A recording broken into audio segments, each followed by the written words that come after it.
open, and I'm gonna shut these doors. So, and then I did a post on Facebook this morning announcing it, and Kevin just did one upstairs, so I'll go through and see if we've got No others worries. upstairs Yep, no too. problem. One-on-one Thank you. coaching for free. Yeah. I don't like it. Hey, here you go, come on in, Joe. How's it going, man? Good. Grab a seat at the table. Rick, how long have you been in this game? This is year 22 for me. 22 years. Mhm. That's all I've been doing. So it's been good. All in this area though? Are you from around here? I grew up in Prior Lake, but I live in Chanhassen now. Nice. So generally western suburbs, but I've never limited my business because I figured if Right. Yeah. I got friends and family that are moving to Woodbury or Yeah. Apple Valley, it doesn't matter to me. Right. So, Cool. and a client built a house in Stillwater, so. Oh, fun. Yeah. So, I mean, it just depends. It's really, when you think about it, it could take you 45 minutes to get to Bloomington, Yeah. you know, from here. Yeah. Just based on weather conditions and traffic Yeah, and stuff. And sure can. it's 45 minutes to get to Stillwater, so it's not that big of a deal. Exactly. Yeah. And if the price is right, then it can make some sense. Yeah. So,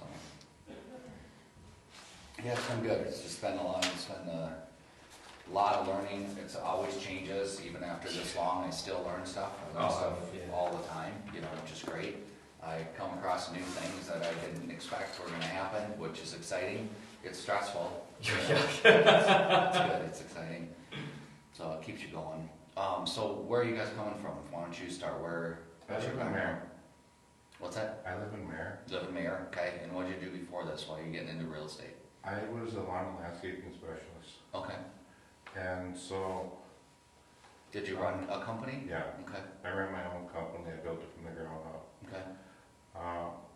So, how I got into that business is, I'm a veteran, Mhm. and I didn't want to take government money. Mhm. It's not being proud, it's just the fact that I'm still young and I can still work. Sure. But, I fixed foreclosed homes at that point in time. Okay. That's how you got interested in real estate. Well, that's part of how I got involved with real estate. Okay. And then from there, I went to the private sector and worked with the private sector and maintaining their properties. Okay. And now I'm to this point, because eventually I want to, like, when we were talking about our why, I want to be a real estate investor, Okay. eventually. Mhm. But I also want to be able to give back a lot of the money that I make, I want to be able to give it back to organizations that I care about. Sure. Okay. So, It's good. It's a good why. I like it. How about you? Where are you coming from?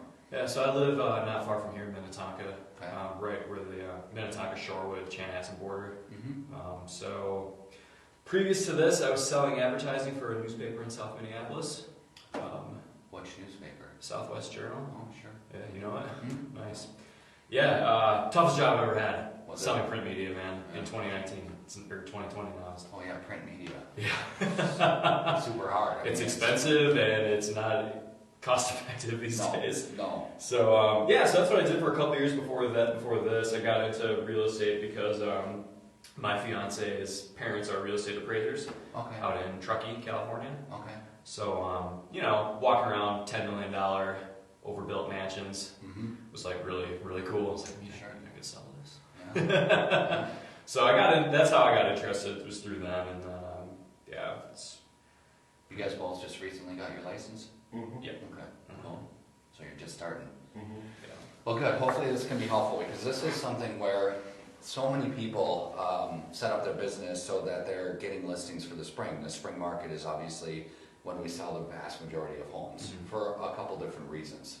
Okay, imagine why people would sell in the spring. Give me, just think about why would it be a good idea to sell in the spring? People are in a better mood. The sun is shining.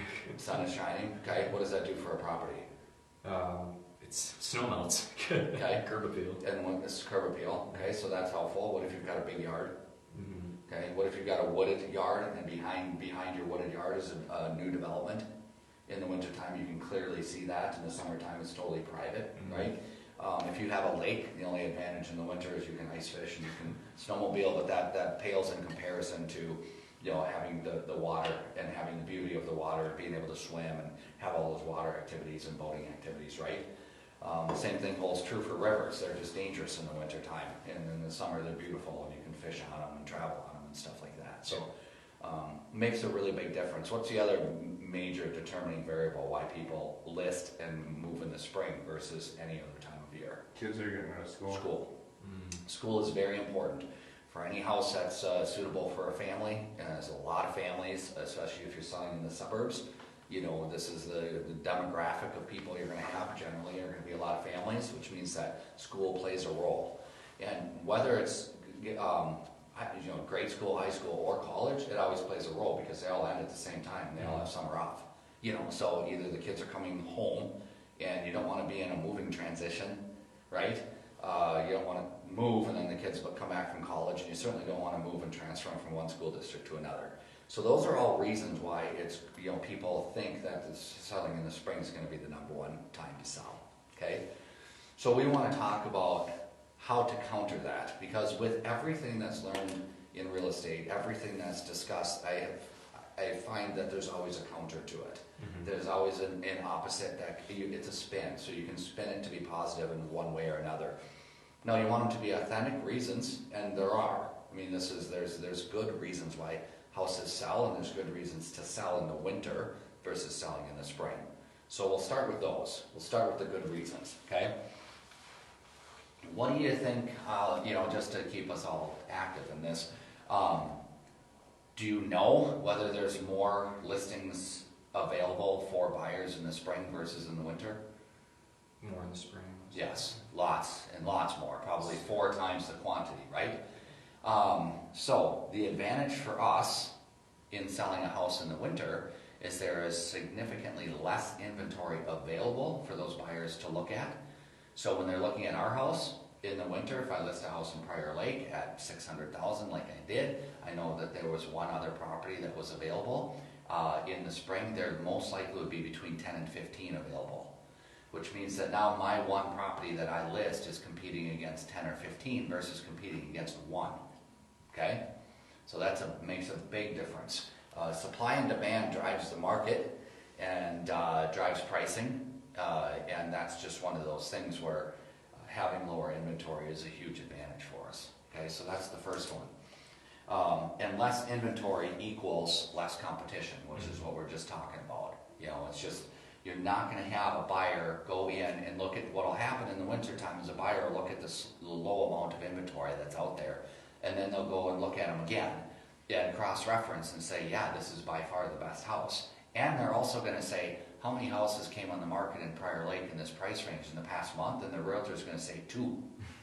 You know, whereas in the spring they say how many came on last month, they say, 14. So what that does for a buyer is they're saying, well, I don't know if another house like this is going to come on, and we're looking to move now because of whatever reason, right? And we'll get to those. So that less competition is very, very helpful, and that can lend towards not nearly the amount of negotiations from a price standpoint also, Right. because you're the only house that's out there that's decent. So the house that I sold in Prior Lake in one day, I listed it the next day it sold. That was the day after Christmas, so it sold 2 days after Christmas, Thursday, Friday. Merry Christmas to you. Yeah, it was good. To my clients, for sure. And, yeah, they wanted to, they're moving to Denver. It's very stressful, so it was very good to get that done. Because I listed it on Thursday, sold it on Friday, sold it Friday night, okay? Open house Saturday from 11 to 1. I canceled the open house online, but it doesn't completely wipe out everything because all these websites that our information auto-populates to takes time, takes 24 to 48 hours for them to catch up, especially Zillow and Trulia. And so it's still advertised out there, so I felt from an integrity standpoint I had to hold the open house. So I held the open house. This is all going to lead back to this. I held the open house, and this was on Saturday. And if you remember, that's the Saturday it was raining outside. That turned to ice. So it was horrible. It was a really, really bad day. The night before was terrible because when you wake up in the morning, it was glare ice everywhere. Mm-hmm. And then it rained and melted some of it. It was just a horrible day. I had 5 couples come through. The first weekend on a horrible day, on a Saturday, in the middle dead of winter, 3 days after Christmas, And this is not just Prior Lake, this is down by the Horse and Hunt Club, so it is like, it's Spring Lake Township is what it is, it's southern Prior Lake. It's a haul, you know, for people to get out there. So out of the 5 that showed up, the point is that 4 of their feedback, I was asked the feedback, 4 of their feedback was almost exactly this.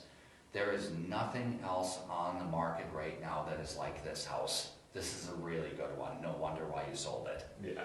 So that to me is telling us right now, the reason it's sold, there's no inventory, like period, right? Good condition, it shows well, decent house, no inventory, it's a win, right? Yeah. So you still have to get them ready, you still have to do a good job of making sure it's all marketed properly, but then without the inventory, they're gonna sell. So that's a very good conversation to have. Now, can I ask you a question real quickly? Yep. With, when you sold it, did you have spring pictures? In other words? Yeah, that's a great question. So there's 2 things that happen. When I know I'm going to list a property in advance, so I have 8 listings right now that are going on anytime in the next 3 months. And out of those 8, 6 of them, we took photos before winter because we knew that these were going to be selling at the beginning of the year, or what our clients call early spring. And when they say spring, it's May, it's April, May, and I pushed them all to February and March for good reason. We'll talk about that as we go through this. So most of them we have photos for. If we don't, like this Prior Lake house, the next door neighbor had taken aerials a number of times of the entire neighborhood and their friends, and so he just sent me a bunch of beautiful aerial photos from his drone. You know, then he's just an amateur, but it's better than winter photos for sure. Because my photographer took aerials in the winter, but we coupled it with you know, 2 nice aerials that were summer, showing this gorgeous yard that they have and the beautiful pond in the back. Nice. So, and it's incredibly rare, from my experience, to find sellers who don't have their own photos electronically from the summer. I mean, if they've lived in a house for more than a couple of years, they're taking photos of the activities. Yeah. You know, the fire pit with the kids, or the skiing on the lake, or, you know, the dock. I mean, you know, you're going to get nice photos of the house anyway from them. So you have to be careful, make sure everything's super professional. But in that case, if it's winter versus unprofessional, nice photo, I'll use it. So, good point. Let's think a little bit about buyers. Advantage of from a seller standpoint. Again, we're talking about listing now versus later. What is the difference between buyer's motivation now versus buyer's motivation in the spring? Why would a buyer move now? Why would a buyer have to move now? There's less competition. Well, why would they move now? Apart from it would be less competition when they're writing offers. That's actually a pretty good point. You know, so less multiple offer situations that they have to compete with. That's good. But what are some of the things that might happen in a buyer's life in which they've got to move now versus later? Get a divorce. Okay, so divorce is a big one. Relocations. Relocation is a big one, right? So job loss, job transfer, divorce, marriage, you know, a bunch of reasons why we actually move can force people, put people in a position where they're moving in the winter, right? Job relocation and divorce are the 2 big ones. You know, those are the ones that you see commonly. So what does that do to a buyer? Makes a buyer a little bit more motivated, right? Because they actually have a very legitimate reason to move, versus in the springtime, there's a huge percentage of buyers who don't have a real legitimate reason to move. They're moving because it's the best time of year, right? They're waiting and it's going to be the best time of year, and as long as their house sells, then they find something that they really like, they'll move. Less motivation. Right. So it's really good for us and our sellers to know that the buyers who are out here have got really high motivation, okay? And with high motivation, what does that do to price? When somebody finds something and they're getting job transferred to Denver, like my clients from Prior Lake, they just went to Denver on January 2nd, and it was 20 degrees there, and they looked at 14 homes one day, they looked at 12 homes the next day with a Keller Williams realtor in Denver, right? And they bought one. Why? They needed to. Job transfer. They needed to. Their house back here sold. They're moving. You know, they have to. You know, I don't know exactly what they did with the price because I didn't want to get into the weeds with them on it, but I guarantee they paid for that house, right? You know, I guarantee when they found one, their motivation was so high, they probably didn't knock the price down 20 grand, right? They probably said, hey, we really want this house, the timing works, we'll pay what they're asking, and they got the deal done. So I would assume that's what their agent advised. You know, 'cause I was able to say the same thing to the buyer who bought their house. I was able to say, you know what? This is a unique situation. There's nothing else out here like this. And at the moment, you don't have anyone else to compete with. If you write an offer and it's clean enough, I'm going to present it and we'll accept it. You know, my clients will accept it if it's a good enough offer. You know, and that's what happened. So you can yield a higher price as well. That's an important thing to tell your sellers. That happened to me when I had to sell my house in the wintertime. It did? It did. Okay. I actually sold my house for $5,000 over my asking price. In the winter. In the winter. Interesting. But I Do you had, remember what the buyer's motivation was? Why did they do that? they were moving, it was a family, Mm-hmm. and they had to move, because they sold their house, obviously. But they wanted to move closer to where she worked and where he worked. Okay. So for them, it was logistics to Mhm. move closer to their job. Yep. And when is it the most difficult time of year to get to and from your job? Winter. Winter. Sucks. So they just spent a couple of months prior to that driving to and from these jobs. Inconvenient. So that's another motivation, right? Understanding that buyers can be really motivated to buy. So that's good. Then the next thing that I have on here is serious versus casual buyers. So, again, this is for our sellers. So when we have very serious buyers, there are going to be a lot less buyers in the wintertime. But the buyers who do come through are going to be serious. So the question I have for you, Mr. Seller, is if you're going to put your house on the market and you decide to put it on in the spring, and we get 20 showings, out of those 20 showings, 3 or 4 of those buyers might be very legitimate and very serious and very motivated. If we list it now in the winter, you might get 3 or 4 showings. Out of those 3 or 4 showings, 3 or 4 of them are going to be very motivated and very driven and very valid buyers. Because who's going to go out on a rainy day on a Saturday and look in the middle of December and look at a house, right? Unless they're serious. Which means that that's 15 times less that you take your 3 golden retriever dogs, your 10-year-old son, and both of you out of the house after getting it perfectly clean for the showing. Okay? That's also less open houses, less broker opens, so on and so forth. So it's a lot less hindrance to the seller because it's legitimate buyers coming in and a lot less of them. Yeah. It's not a bad advantage there, right? Is that really they have three golden retrievers? Yeah, this is all true. This is all true. And that's just one person. Yeah. Some people have it a lot harder because they're getting 3 kids under the age of 10, a dog, a cat, what to do with the cat. They gotta lock the cat in the basement or whatever. I mean, there's just all these different variables. So with all that stuff, okay, with having all these kids, Mm-hmm. people have kids, that's fine. Mm-hmm. But you're gonna have a mess eventually. How do you show a house that has a true family inside of it? Because it's hard for mom and dad with young kids to clean up the entire home to make it look 100% presentable when you want to walk that house with a buyer. Yeah, that's a different question than we're handling today. However, I'll answer it because I can answer it relatively quickly. You said 100% showing condition. Well, we try to achieve 95% showing condition when you've got young kids and dogs, so on and so forth. You do the very, very best you can. We also talk to our sellers about what they can do to hide some of the stuff temporarily. When I do, after they sign a listing agreement, the next step is doing a home preparation walkthrough. There's a lot of realtors who will say, oh, hire the stager, they'll come through for you. Or I'll pay for it, it's $100 and they have a stager go in and tell them what to do with all their stuff. I do it myself, I always have. My wife's an interior designer and I've always done it. So I walk through and say this, and this. That's when I handle all of the questions and concerns about this living room is full of kids' toys. Well, you know what, when we show the house and sell the house, the kids' toys need to be in a kids' toy room. So let's move them to the lower level office or lower level bedroom, and the kids are gonna have to change a little bit and adapt for this short period of time. And the nice thing is, the better you do at adjusting now, the faster your house will sell, the less time that you'll be inconvenienced with those toys being down there. But it's the same with stuff in the kitchen. If they've got an appliance garage or if they've got a pantry, then the coffee makers and the pancake machine and all that stuff goes into the pantry temporarily for the showings, and then if you have to, then you let the buyer's agents know through showing time that this house is a big family. There may be stuff put into the closets to make the house look nicer. Just be aware of that. So and you resolve the concern. Thank you. And it gets done.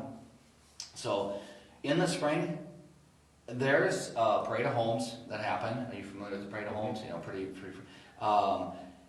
Looking at homes is very easy and very comfortable in the springtime. It's nice outside. It's something that people like to do.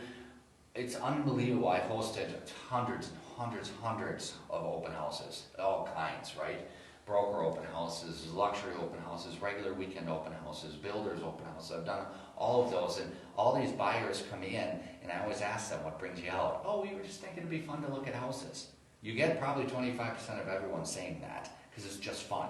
That's what happens with the Parade of Homes. Mm-hmm. Parade of Homes is going to allow 1,200 people to go through one house. Out of those 1,200, you probably have 400 that were legitimately looking for a house at that time, and the rest, the other 75% or 60% are not, right? Mm-hmm. So we have casual tire-kicking buyers in the spring, which again leads to, if you want, we can have all those tire kickers, those casual buyers walking through your house and inconveniencing you, and while you're moving the kids' toys and all that other stuff, right? So, or we can do it now when there's less. There's something else from our standpoint. Do you think realtors, and you should know this just being in the office, well, not unless you've been in the office through the summer, but when you go through an entire cycle, a year, you will realize when realtors are really, really busy and when they're not. So are there a lot of education classes going on right now? Yes. Are we moving our office in the dead of winter? Yes. Yes. Are people relatively casual and going to all kinds of parties? We had a Thanksgiving one, a Christmas one. We just had a Christmas party yesterday, right? That means we have time. Yeah. So, Mr. Seller and Mr. Seller, one advantage of selling right now is I legitimately have got more time to focus on your listing, not be running around crazy because I've got, 20 listings and buyers going on in the springtime. Not to say if you choose to wait till spring, I can't handle it. I'm just telling you right now that one piece of comfort you should have is that there's a very, very low probability any errors or mistakes are going to be made because I can really focus on selling your listing. This is absolutely true. I'll give you a perfect example. My assistant Katie says to me like 2 days ago, because we constantly talk about what we're doing for prospecting and new business, she says, well, Rick, those 2 houses you sold in December, you're both close friends. This is ironic. The first one is a close friend of mine, college roommate, I've known since I was 14. And was their 7th transaction with me. 7th, not side 7th move. So you get both sides, so that's a lot of transactions. The one in Prior Lake, I've known since 2nd grade, 3rd grade. He's my brother's best friend. That was their 6th house that they've moved with me. Now it's Denver, so until they move back, that's the last time I work with them. And I'm only 48, right? So both of those I did, and I pointed out for a reason for this next part of the statement. I said both of them I did, and I said I sold this one in December, the 2nd week of December in 1 day in Shakopee. Sold the one in Prior Lake in 1 day, day after Christmas, both in December. And Katie, my assistant, says to me, you are spending a lot more time on these listings and managing the post-inspection work and talking to the appraiser and stuff than you can afford to do as we move forward. And I said, absolutely. Well, that's why I wrote it on here. Yeah. Because it's a point. I literally have spent a lot of extra time going above and beyond. First, because they're 6-time and 7-time clients and friends, right? And second, because I actually have some time to do it, right? And in the future, in the spring, I can't do that. I'm referring and making sure other people are taking care of that stuff. So there's a little bit more personal attention to detail that I can give you right here in the winter. So then theoretically, then Rick, for us Nick and I being brand new in the industry, this is a perfect time for us to actually list a house, because when it gets busy in the springtime, in the summertime, yes, people around here will still be able to help us if we need help, but they won't be able to help us nearly as much as not anywhere near as much. Not anywhere. This is a really good time to start. A lot of people say start in real estate in the spring. Not a good idea in my opinion, because you don't know anything and you're trying to get business and no one's available because everyone else has business. So going through this winter, it's going to be difficult to start selling real estate no matter what time of year you're doing it as a new agent, no matter what. But you might as well have people around you, right, supporting, and that's now. So that's a big advantage.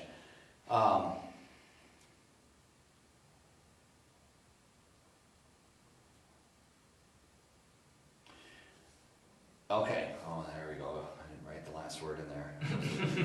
was. Okay, in the springtime, if you choose to wait till the spring, here's what can happen in the spring. Mr. Seller, if you guys choose to wait until the spring, here's one of the things I want you to be aware of that happens in the spring. You're gonna know this so well because of landscape. This is what I'm gonna talk about. In the springtime, we say we wanna set our date for May 15th, okay? That's our target date for putting the house in the market. So we're gonna be able to take photos, a couple of days prior to that. Well, let's talk about what happened last spring. In March, we had a frozen ground, we had 6 feet of frost, and then we had like a foot of rain, and it flooded all kinds of houses. So first of all, highest probability of your house flooding or having an issue with your sump or anything is going to be in the spring when you're trying to get it ready to sell. That's a bummer. It's an uncertainty that we don't know. That could happen. Not saying it's going to. It's not doom here, but it is something to consider that's something that can happen. Also, depending upon the weather, we don't know when the leaves are going to come out. We don't know when it's going to warm out. We don't know when you can thatch your yard and you can take care of the residual leaves that were left over from the spring and do your spring cleanup. We don't know when you can turn your sprinkler system on. So there's a lot of variables there based on weather that we can set our date, but it certainly can't be set in stone because you know better than everyone as a landscape contractor that who knows when you're going to start. And if you have to do anything big and there's road restrictions and the road restrictions stay on until the last date, May 31st I think it is, you could be waiting until June 1st to list your house. So you don't want tracks from other contractors in you're that gonna yard. have them. You're gonna have them. And you're gonna have them. Yeah, it's gonna be crazy. So that's a consideration. So sellers have to wait for, and I'll give you guys a copy of this when you leave. Sellers have to wait for that's landscape, for weather and landscape. Highest probability of flooding, which is so true. It just is. So if that does happen, if flooding does happen, which inevitably it does happen. Yep. How do you deal with that situation then?